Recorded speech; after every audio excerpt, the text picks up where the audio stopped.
Dear student, most welcome to all of you in online class at lesson 2 सूक्ष्म जीव मित्र एवं शत्रु। इसके बारे में आपको अप्रैल मई में भी बताया जा चुका है और ये इस समय इसकी एक्सरसाइज हम करवा रहे हैं। तो प्रश्न नंबर 3 तक इसकी एक्सरसाइज जो है कल करवा दी गई थी। आज हमने आपको सेंड किया है प्रश्न नंबर 4 से लेकर के प्रश्न नंबर 7 तक के उत्तर, और उसी प्रश्न और उत्तर के बारे में थोड़ा सा हम आपको प्रकाश डालना चाहेंगे, समझाना चाहेंगे।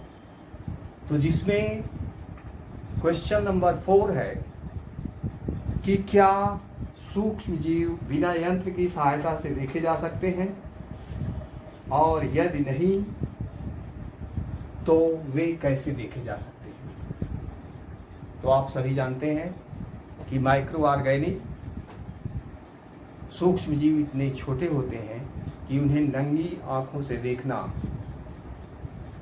संभव नहीं है, और उन्हें देखने के लिए सूक्ष्मदर्शी यंत्र की आवश्यकता होती है, या आप यूं कह सकते हैं कि सूक्ष्मदर्शी यंत्र की सहायता से ही हम सूक्ष्म जीवों को देख सकते हैं, उनका अध्ययन कर सकते हैं, उनके बारे में पता लगा सकते हैं।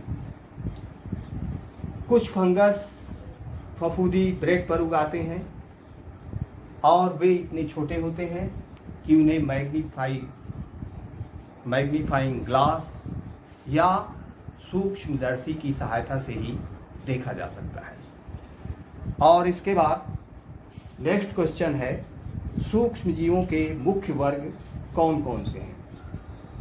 तो सूक्ष्म जीवों को मुख्य 5 भागों में विभाजित किया गया है, जिसमें बैक्टीरिया, कवक, प्रोटोजोआ, विषाणु और शैवाल आते हैं।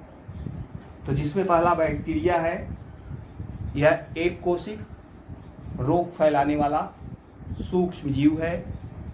हालांकि कुछ बैक्टीरिया उपयोगी भी होते हैं और कुछ हमारे लिए अनुपयोगी भी होते हैं। तो ये स्पाइरल या रॉड शेप, गोलार्ध, दंडार्ध, सर्पिलार्ध या विब्रियो कमा के आकार के या अर्धविराम के आकार के होते हैं। दूसरा है कवक, ये बहुकोशिकी बीमारी फैलाने वाले सूक्ष्म जीव हैं, फॉर एग्जाम्पल ब्रेड मोल्ड। और नेक्स्ट है प्रोटोजोआ, इसमें खास तौर से अमीबा, प्लाज्मोडियम आते हैं। ये एक कोशिक या बहुकोशिक होते हैं और ये विभिन्न प्रकार के रोग फैलाते हैं, और प्रोटोजोआ मलेरिया भी फैलाने में अपनी अहम भूमिका निभाता है, जिसमें प्लाज्मोडियम का मेन रोल होता है। और साथ ही साथ ये मादा एनाफिलीज मच्छर के द्वारा मलेरिया फैलता है। नेक्स्ट है विषाणु।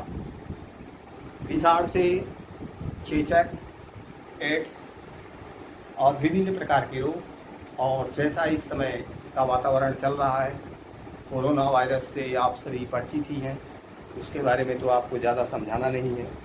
ये सूक्ष्म जीव है।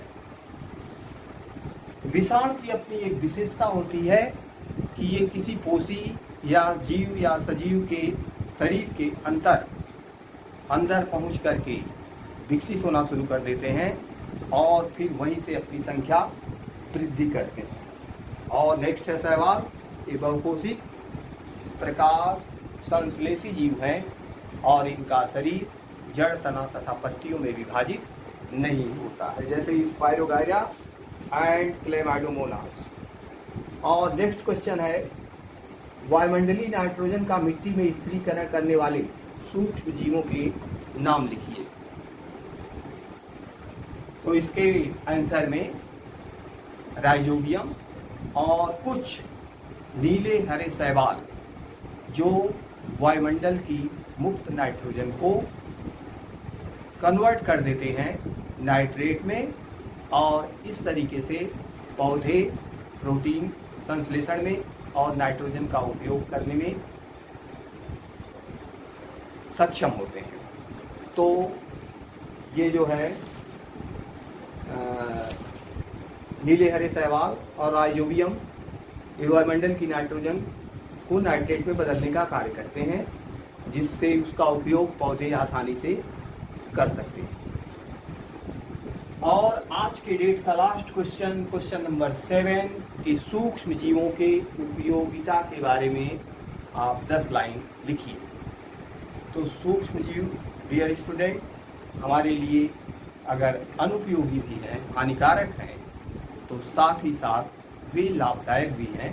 तो आप इसको निम्न तरीके से लिख सकते हैं। इनका उपयोग शराब बनाने में, बेकरी उद्योग में बहुतायत होता है। सूक्ष्म जीव का उपयोग शराब बनाने में किया जाता है, अचार बनाने में किया जाता है, और अन्य भोज्य पदार्थों के भी निर्माण में किया जाता है। और ईस्ट जो है ये ब्रेड बनाने में, अल्कोहल फर्मेंटेशन के द्वारा शराब बनाने में ईस्ट का उपयोग किया जाता है। और लैक्टोबैसिलस बैक्टीरिया जो कन्वर्ट कर देता है दूध को दही में, जो आपकी सेहत के लिए काफ़ी लाभदायक होता है। तो ये भी इसका एक उपयोग है कि जो हम और आप दही का सेवन करते हैं वो सूक्ष्म जीव की मदद से बनाया जाता है।